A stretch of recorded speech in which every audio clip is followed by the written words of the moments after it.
Maing buskag sa internet mga kacheka. Kumusta mo sa amigas? Kumusta mo sa amigas? Long time no see, but now sino mga kacheka itong mga naong ani nagbiyahe na punta di pahingon sa Claveria Bukidnon. So for today's video mga kacheka, kamong tantuyo ani nga mag-orient me dito sa senior citizens nga monthly meeting about sa moang BAPSI nga mortuary services of One of the Lifestyle International mga kacheka. So wala pud mi kay balo day nga nausab na day ilang schedule tungod sa ilang activity para sa ilang araw nga celebration. So kami taon mga kacheka nga wala hinanawan nga nautro day ilang schedule, ilan ang gi-reset. So padayon lang gyapon mi sa among lakaw ginaot nga makakuha pud mi sales aning adlaw. So sa inani nga mga oras mga kachika mo pay pagbiyahe na mo paingon sa Claveria Bukidnon. So muna natingala na lang mga kachika nga bibo kayo ang ilahang munisipyo didto. Okay na aday sila activity para sa celebration sa ilang araw ng Claveria. So may mahimo mga kachika kung dili magsuroy-suroy na lang po dayon dala paniid. So going pod mi ani mga kachika sa amuang atuan nga bisitahan nga friend ni Ma'am Floring nga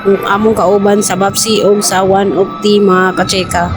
So mo ni mga kachika kita nimo sa ako ang luyo nga nagkabibog yun labi na mga pagkaon mga kachika bibo pagkaon na kung mo na lang ang ipalit. So as of now mga kachika wa matay budget ana kay di mo na mautontoyo dari. So labyan lang sa nato na siya mga kachika igo na tama na nawa na i-videohan lang nato para palaway po sa inyo. So mo na ni mga kachika going na din mi pauli kay gikan nami dito sa friend ni Ma'am Floring nga anak day ni Governor Kalingin. So gipanggutom naman mga kachika ni hapit sa midari sa mga food cart o nagkaon dayon mi og Robin wala na ko na videohan.